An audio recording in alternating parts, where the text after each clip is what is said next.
tentang 300 pengusaha sawit pengemplang pajak yang kata Pak Hasim data-datanya pernah diterima dari Pak Luhut. Menurut berita-berita, konon sudah sampai di tangan Kejaksaan Agung.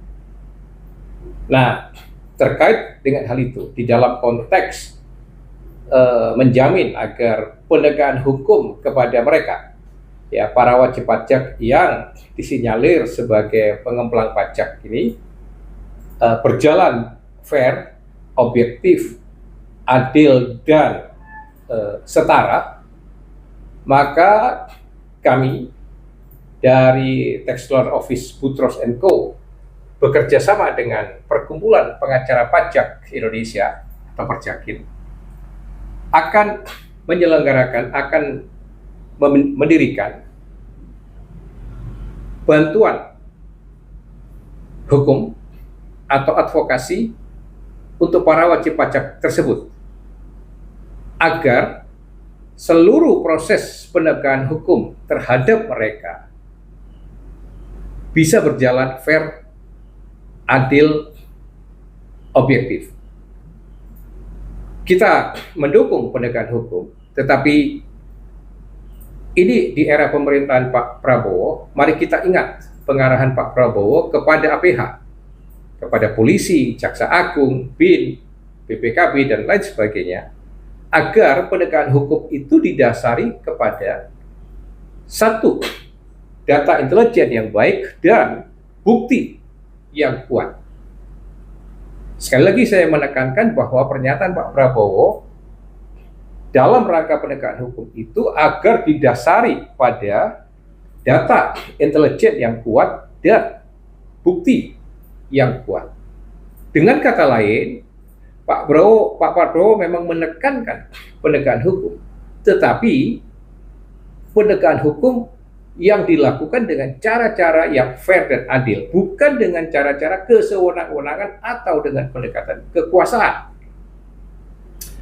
Kita tahu, ini sudah bukan rahasia umum, banyak sekali oknum-oknum aparat penegak hukum yang selama ini menegakkan hukum dengan cara-cara, dengan pendekatan kekuasaan.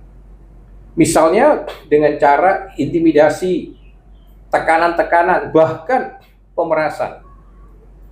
Nah, cara yang demikian kita harus mulai mengakhiri. Kita sebagai warga negara, sebagai subjek-subjek hukum, kita mendukung penegakan hukum, tetapi mari kita melakukan penegakan hukum yang fair dan adil, sesuai dengan real yang ada, sesuai dengan koridor hukum yang ada, sesuai dengan hukum acara yang ada, ya, dan mengakhiri cara-cara penegakan hukum yang hanya berdasarkan kekuasaan, yang bahkan menyimpang dari hukum acara yang ada. Ini yang diharapkan oleh Pak Prabowo. Beberapa contoh intimidasi, tekanan, ya, bujukan dari para oknum penegak hukum itu antara lain seperti ini. Misalnya seorang polisi atau seorang jaksa akan mengatakan kepada terlapor, tersangka, saksi, misalnya begitu, sudah jangan pakai pengacara, lebih baik uangnya kasih ke kami aja. Toh kami yang menentukan pasal itu yang berat, yang ringan. Toh kami yang berwenang menentukan apakah saksi itu menjadi tersangka atau tidak. Toh kami yang berwenang menentukan apakah kalau tersangka itu bisa ditahan atau tidak. Ya, dan seterusnya dan sebagainya. Nah, tekanan, intimidasi, bujukan semacam ini di dalam penegakan hukum tentu tidak sehat. Nah, para wajib pajak saya mengingatkan agar jangan mau dengan tipu daya seperti ini.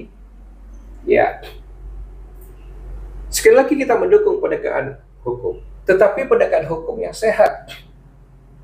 Anda punya hak untuk membela diri, untuk mengatakan mana yang benar dan mana yang tidak benar ketika dalam pemeriksaan pajak, ketika menentukan angka perhitungan utang pajak Anda yang dikatakan Anda kurang bayar atau yang dikatakan Anda nilep itu, ya, yang dikatakan sebagai penggelapan pajak dan sebagainya. Karena kalau itu sudah sampai ke Jaksa Agung, itu berarti kan sudah melalui satu proses pemeriksaan bukti permulaan, sudah mengarah kepada tindak pidana pajak. Nah, Anda punya hak untuk mereview semuanya itu. Anda punya hak untuk membela diri. Anda punya hak untuk diperlakukan dengan setara dengan hak-hak sebagaimana subjek hukum. Ya, sebagaimana wajib pajak yang adalah juga subjek hukum, yang adalah juga warga negara yang berhak diperlakukan dengan setara. Ya.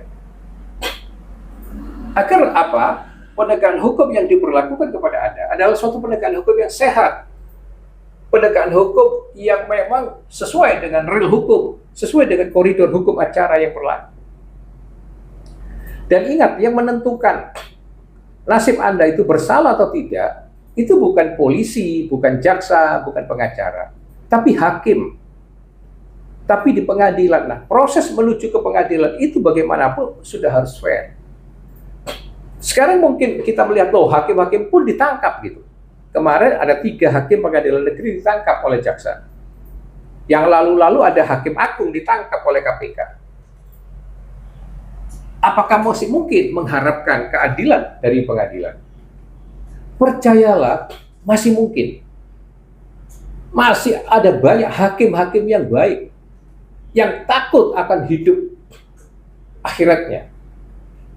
Ya, hakim-hakim itu bagaimanapun sebenarnya punya hati yang mulia. Karena ketika dia menjadi hakim, sebenarnya dia sudah berpikir tentang keadilan.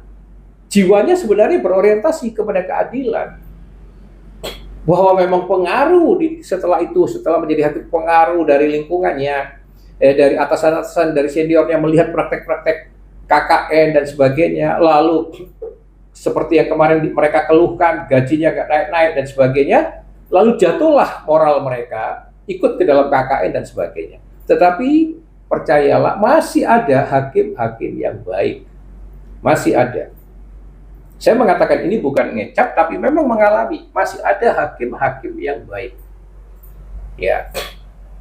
Yang jujur, yang adil, yang fair, yang objektif di dalam mengadili. Masih banyak. Oleh sebab itu, kepada para wajib pajak, ya sekarang memang sudah ada di tangan Kejaksaan Agung, khususnya dari pengusaha-pengusaha sawit itu.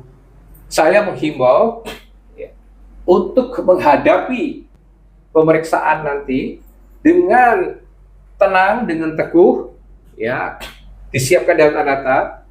Kami dari kantor Tax Lawyer Office Butros & Co dan Perkumpulan Pengacara Pajak Indonesia membuka tangan untuk memberi bantuan hukum, bantuan advokasi kepada Anda. Karena persoalan pajak ini sebenarnya terus terang tidak dikuasai oleh para advokat umum. Ya, hati-hati, karena para advokat umum itu tidak belajar pajak. Ya, nanti kalau disodorkan tentang perhitungan pajak yang dianggap kurang, perhitungan pajak yang dianggap digelapkan, dan sebagainya, ya tentu nggak mampu memberikan kontraargumen. Ya, karena persoalan pajak ini bagaimanapun melibatkan paling tiga aspek ilmu, seperti yang sudah sering saya katakan. Administrasi, akuntansi, dan hukum. Itu yang harus dikuasai. Ya, karena itu kami membuka. Nah, sebelum kalian itu ditangkap, ditahan, karena nanti kalau sudah ditangkap, ditahan, ruang gerak kalian, waktu kalian sudah makin sempit untuk berkomunikasi dengan pengacara-pengacara pajak. Nah, mungkin kalian masih punya ruang, masih punya waktu sebelum dipanggil, sebelum ditangkap, sebelum ditahan. Kami membuka ruang untuk memberi bantuan hukum, untuk memberikan pembelaan kepada kalian. Agar sekali lagi proses penegakan hukum itu bisa berjalan fair, adil, objektif, jujur, setara, seimbang. Ya. Dan nasib kalian itu yang menentukan nanti pengadilan yang mengatakan salah dan tidak salah. Dihukum dan tidak dihukum. Itu pengadilan. Bukan aparat penegak hukum di luar pengadilan. Ya. Karena itu sekali lagi Anda tetap punya hak untuk membela diri. Mempersiapkan dari sekarang pembelaan itu adalah jauh lebih bijaksana daripada Anda menunggu ditangkap dan ditahan. Kami concern kepada penegakan hukum ini karena apa? seperti dalam video saya sebelumnya, sudah seringkali juga bukan rahasia umum. Fakta itu saya kemukakan, bahwasannya penyidikan di dalam proses pemeriksaan pajak itu ataupun juga di dalam fase berikutnya tidak selalu fair, tidak selalu berjalan adil, tidak selalu berjalan transparan. Ya. Nah, ketika saat sekarang Anda menghadapi proses ini, saatnya Anda berani mengemukakan fakta yang objektif, yang apa adanya. Kita berharap bahwa di pemerintahan Pak Prabowo ini penegakan hukum bisa berjalan dengan fair, dengan adil, ya, dengan jujur.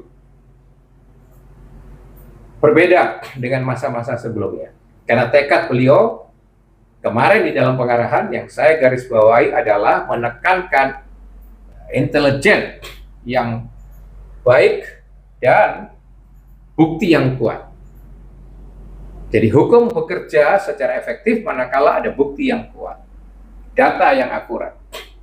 Itu pesan saya kepada para wajib pajak, khususnya kepada para pengusaha sawit.